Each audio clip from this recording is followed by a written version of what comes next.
Alright, so welcome back. Hoping you're having a fabulous day here today. In case you don't already know, guess what? Yes, we have the now official, every single in-game gameplay, the official, translated, properly handled skill sets that are a little bit different than the leaks originally showed. They all are here. So today, one last video, going over everything before the collaboration will go and drop. I hope you're ready for it. It is almost freaking here. It's gonna be pretty hyped, alright? So stay tuned, stay ready. Get your gems up, get everything ready before the collaboration does go and drop. Again, if you're new to the channel, you subscribe, it does help out a ton. Let's jump into it, let's break it down. So first up, starting off, I'll do the videos first, because that's more important than anything, if you want to see what they look like. We have Himeno over here, I already showed this in a previous video, but again, to make sure you have all three, just so you know, this is Himeno with her aim animation, that's what it looks like, her charge animation, or rather reload animation, and then firing. That is basically what it looks like.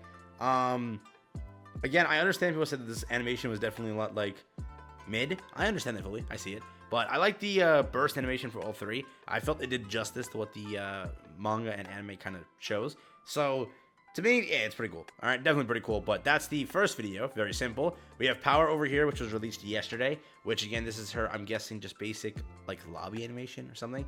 Or, like, when you display her in the main area. This is her shooting animation. Again, if you were looking for as mentioned, as said assets, this collaboration will not have it. You're mainly summoning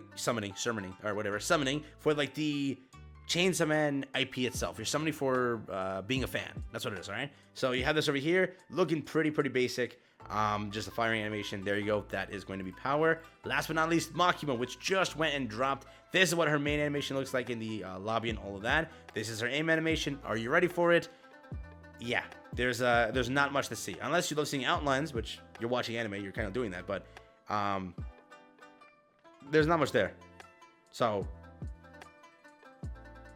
I genuinely wonder, like, the recoil from the weapon is not like removing the coat in the slightest. Just think about that logically, right? Like, it doesn't just like all of a sudden like fly back, you know.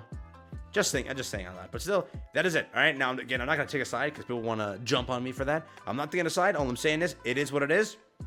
If you're playing the game for that one reason and you expected Makima to have all of that, hey, you don't have it. All right, mainly you're summoning for the fact that it is Chainsaw Man. That is the point of it. Again, yes, the game is basically created for the reason of that, right? It doesn't have that. Okay, so the jokes of the Coat Man collaboration hold true.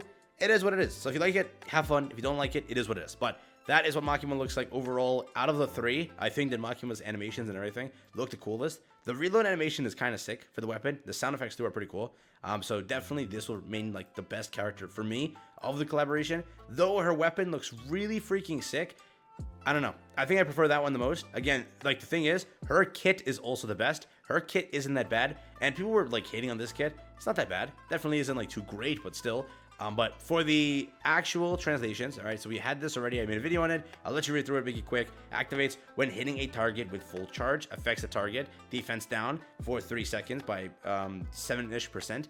We have effects when, or affects all allies with sniper rifles. Attack up by 11% for 10 seconds. Max ammunition capacity is up by 2 rounds for 10 seconds. Affects one allied unit with the highest attack. Charge damage up by 24% for 10 seconds. Critical rate up by 17% for 10 seconds. That's there. So that's her. For Power, I think that this was a little bit kind of updated from what we had originally. Before, for Blood Fiend, it activates when killing an enemy. Here it says activates when attacking with full charge. Okay, so which it's kind of actually, that's a difference, all right? Definitely a decent difference. This one activates when, what is it? At max stacks of Blood Fiend after landing 18 normal. On the leak, it was 20 normal. So that also kind of got changed. And instead of 13, or rather 19% for 20 seconds, the explosion radius is buffed to 40% for 10 seconds. Reload is still one time per battle, so that's still there. But there were a few changes, right? So Blood Fiend is actually doubled over here at 6.4% instead of the original like 3.84%, which is, you know, not that kind of bad. And again, both are based off the skill level 10, right? So keep that in mind that they both are similar for that reason. So that is buffed, okay? The ult is the same, 1584 is the same percentage they both have. So Blood Hammer is still the same. Blood Fiend, Blood Explosion, and Blood Hammer are also the same names. So everything else checks out. But a few things were kind of tweaked here, making the character kind of pretty good. Yes, it's weird on how her character is designed. She's like a boss minion unit, but also not at the same time. She fits in a smaller. Again, you know what it is? Before anybody says anything of like what you should do, just you have to see afterwards the unit releases. Because again, things change, right? Things change. After testing the unit on a specific comp, it could be really damn good. But on paper, she's not terrible at all. People are saying she's the worst collab unit. She's like the worst unit in general, worst Nikke unit. She is not that bad. She can definitely see some use case here and there. Just depends on where we can actually implement her, right? For minions and stuff like that, you can see at full charge, she kind of does really well. I think that on a boss stage, you can also put up some pretty good capacity of damage and all that if they have a bunch of hordes around it, allowing that to happen. But again, it's like it's not based off kills anymore, so that entire idea changes. It's basically built off of full charge, right? So a lot of it to check out when the character releases, but that is there. We also have Makima now, right? Which I'll check what Makima's original one was if I do have it. Makima's kit. So 20 times activates when attacked 20 times, affects all allies. That is the same. 36.96% for 10 seconds. That is the same. 1478 for 10 seconds. That is also the same. After landing 120, still the same. Affects self, still the same. The taunt is the same. Everything else is still the same too. Burst skill will gain pierce for 10 seconds. That is the same. 34.2% over 10 seconds also. And then HP potency is up by 41%. So Makima did not see a single change. Yeah. Okay, so Power saw a decent buff, or rather, yeah, a lot of buff, actually. Makima didn't see anything changed. She is basically exactly what was leaked, so there's not an ounce, iota, whatever changed from her kit. I think Himeno had a small change, too, but I have to check Himeno's kit. I think that she was changed a little smidge, right? But that is there. So Makima is 100% accurate to what you saw leaked. If that is a character you want to summon for, hey, go and have fun. After now seeing the videos of each character, if the gameplay style and how they operate, how they look in game is to your liking, go for it. Have a blast. Still though, all three of the animations, burst animations, are really damn nice in my opinion.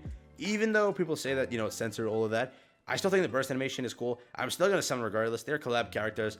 A lot of the gacha games I play are for the collabs, and this is a good collab in my opinion, though it could have been really cool with however they handled it.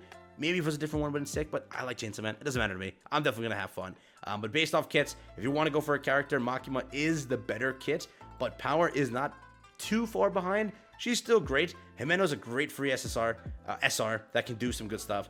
So keep in mind, each character serves a purpose, and they can serve their purpose well. Depends on how we can get into the game and see, how they work. So stay tuned for that, basically. But overall, that is the gameplay. That is what Makima looks like. That is what Power looks like. That is what Himeno looks like. That is Himeno's official kit, Power's official kit, and Makima's official kit. Looking actually pretty well.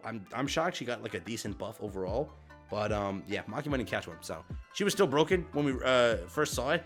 Her not dying ability is pretty freaking sick. So keep that in mind. That is coming soon. See you tomorrow for the official Chainsaw Man collab. That has been it for me. Thank you for watching, and again, peace out.